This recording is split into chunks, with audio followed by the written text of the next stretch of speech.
Chers frères et sœurs, paix et bien dans le nom de notre Seigneur Jésus-Christ.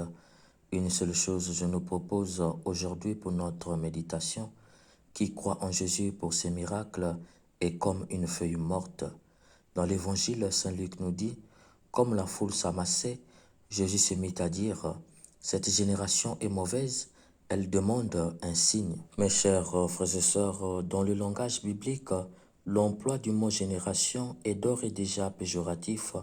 Lorsqu'un auteur biblique emploie le mot génération, c'est pour montrer un peuple méfiant. Jésus, en disant « Cette génération est mauvaise », nous révèle que cette foule qui s'amassait ne lui faisait pas confiance. Leur cœur était fermé aux paroles et aux actions de Jésus. En demandant un signe, elle veut que Jésus agisse selon leur mode de fonctionnement. Cependant, il y a un mot ici qui demande qu'on s'arrête pour l'analyser. Ce mot, c'est le signe. Cette génération est mauvaise, elle demande un signe. C'est quoi le signe? Mes chers frères et sœurs, il est important de savoir que le mot signe est différent du mot miracle.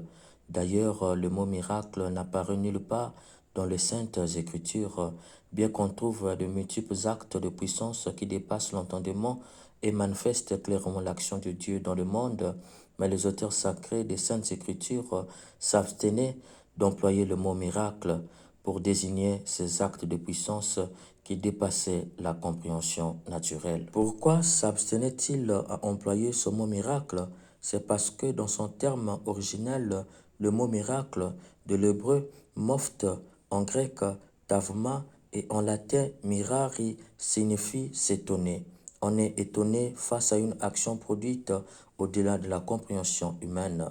Ainsi donc, le mot miracle en soi est dangereux parce qu'il rend celui qui le fait, celui qui le bénéficie et celui qui assiste en témoin statique. Il ne s'arrête qu'à l'étonnement. C'est pourquoi les auteurs de la Bible, pour éviter l'homme de ce piège de stationnement, étant donné que l'homme est homo viator, toujours déjà en mouvement, alors ils se sont résolus de ne pas employer ce mot miracle. Alors toi qui ouvres ton église et qui mets l'accent sur les miracles, es-tu réellement inspiré par Dieu? Toi qui papillonnes des églises en église à la recherche des miracles, es-tu inspiré par Dieu? Êtes-vous plus sage que les auteurs de la Bible?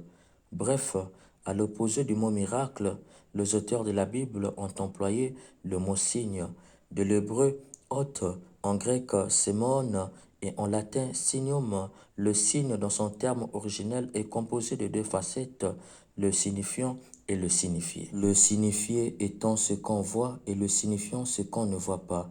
Ainsi, le signifié renvoie toujours au signifiant, c'est-à-dire ce qui se voit renvoie toujours à ce qui ne se fait pas voir. Du coup, le signe, contrairement au miracle qui rend statique, le signe, lui, met celui qui le fait, celui qui le bénéficie et celui qui est témoin en mouvement vers un univers plus grand. Le signe veut que l'homme découvre une réalité plus grande. De ce fait, tous les actes que Jésus a posés qui révèlent du surnaturel sont appelés par les auteurs de la Bible les signes. C'est dans cette optique qu'on peut comprendre cette phrase de Jésus. Cette génération est mauvaise, elle demande un signe. En effet, cette foule qui s'amassait autour de Jésus veut un signe qui les aidera à croire et surtout à avoir confiance en Jésus. Cependant, leur problème est qu'ils ont vu plusieurs signes que Jésus a eu à faire devant leurs yeux. En plus de cela, au verset 14 du chapitre 11 où est tiré cet évangile, Jésus a chassé un démon devant eux, ce qui revient à dire que dans la chronologie des événements, selon Saint Luc, juste avant de s'amasser autour de Jésus, cette même foule a vu Jésus chasser un démon du corps d'un muet. Qu'est-ce qu'ils ont fait? Ils ont traité Jésus de magicien. C'est pas Belzéboul, le prince des démons, qui les chasse les démons. Voilà une foule qui voit des signes, mais refuse de croire, mais en veut un autre.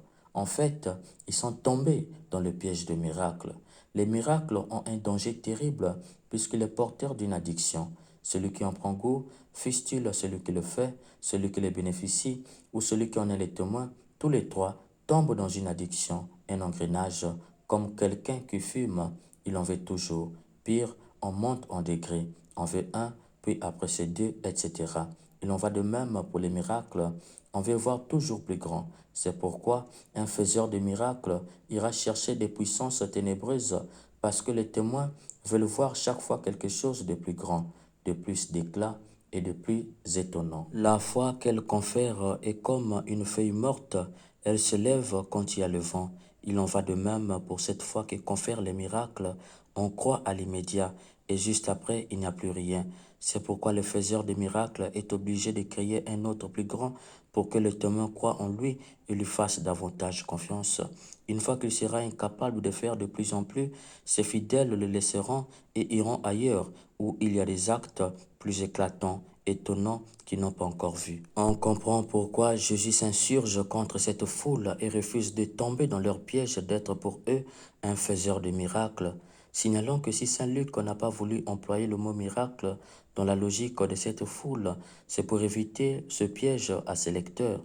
Mais toujours est-il qu'il faut comprendre que la foule demande un miracle et non un signe. Ils veulent quelque chose de plus grand qui les aidera à croire en Jésus. Jésus se démarque et les ramène au signe, mais en fait, de signe, il ne lui sera donné que celui de Jonas. Jésus se réfère à l'histoire de Jonas qui a fait 3 jours dans le ventre d'un poisson. Ainsi, il annonce que le signe qu'il donnera, ce sera sa mort et sa résurrection. À côté de Jonas, Jésus se réfère aussi à la reine de Saba qui vient visiter le roi Salomon. Jésus répond alors l'image traditionnelle d'un jugement collectif où chacun s'excuse en montrant que d'autres ont fait pire. De Jonas comme de la reine de Saba, Jésus dit, il y a ici plus grand. Jésus montre qu'il n'y a pas d'excuse si en regardant le signe qu'il va poser, on n'arrive pas à reconnaître le règne de Dieu, le règne de la miséricorde qui est venu jusqu'à nous. D'où il conclut, lors du jugement, les habitants de Ninive se lèveront en même temps que cette génération et ils la condamneront. Le mot lever est très fort ici car en grec, il renvoie à la résurrection. Jésus signale que tout homme ressuscitera pour le jugement dernier. Ceux qui ont vu le signe qu'il a posé et n'ont pas cru seront condamnés par ceux qui n'ont pas vu ce signe, mais ont vu des signes des hommes comme eux. Ils ont cru au règne de Dieu et se sont convertis. Mes chers frères et sœurs qui croient en Jésus pour ses miracles est comme une feuille morte. Aujourd'hui, le signe du Fils de l'homme a eu lieu. Ce signe de Jonas n'est plus quelque chose de non connu. Jésus est bien ressuscité de son tombeau le 3e jour. Nous ne devons plus croire en lui pour autre chose que pour ce signe, car tous les signes qu'il posait avaient pour but nous amener à croire qu'il mourra et qu'il ressuscitera. Cher bien-aimé, cet évangile interroge ta foi. Crois-tu en Jésus pour ses miracles ou pour ce que dit Dieu à travers son esprit qui nous dit Jésus? Es-tu croyant des miracles ou croyant de Jésus mort et ressuscité? Car la vérité de la foi chrétienne est l'affirmation stupéfiante et sans précédent de l'apparition de Jésus après sa mort à un grand nombre de témoins. D'où Saint Paul n'évoque jamais Jésus comme faiseur de miracles, mais met l'accent sur le Jésus vivant, ressuscité, actif et présent parmi les croyants. Saint Paul les rappelle vivement avec une foi ferme, il n'y a pas de plus grand miracle que celui-là. Mes chers bien-aimés, croire en Jésus par cet unique et grand signe confère à notre foi plus de confiance en soi, en l'autre et en Dieu. Nous découvrons par là l'amour inconditionnel de Dieu pour nous. Nous découvrons également la miséricorde infinie de Dieu. Nous découvrons enfin que nous sommes infiniment acceptés. C'est cette confiance qui sauve notre foi. Ta foi t'a sauvé. Au demeurant, si ta vie pèse plus que toi, tu es las de ta vie, tout va mal, le malaise est grand, le vide est profond. Arrête-toi, regarde-toi et demande-toi combien des églises, des pasteurs, des bergers as-tu fréquenté? Chaque année, ils t'ont dit, cette année, c'est l'année de ton année. À la fin, cela n'a pas été ton année. Ne penses-tu pas que tu es un chrétien ou une chrétienne de miracle qui fuit l'expression chrétienne qui est la croix? N'es-tu pas un chrétien ou une chrétienne avec une foi de feuille morte puisque tu crois en Jésus pour ses miracles? Cher ami, laisse descendre dans ton cœur cette phrase. Le mot miracle est employé nulle part dans la Bible. C'est plutôt le mot signe. Retiens cela, qui dit signe renvoie à une réalité plus grande.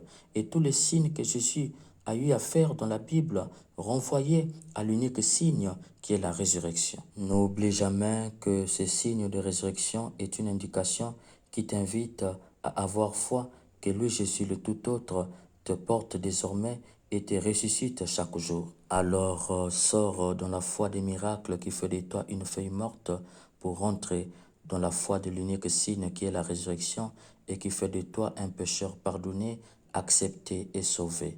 Puisse l'Esprit Saint, en ces temps de carême, nous aide à nous centrer davantage sur l'unique signe, afin que jamais nous ne nous laissions plus avoir par des faiseurs de miracles qui nous vendent un faux Jésus.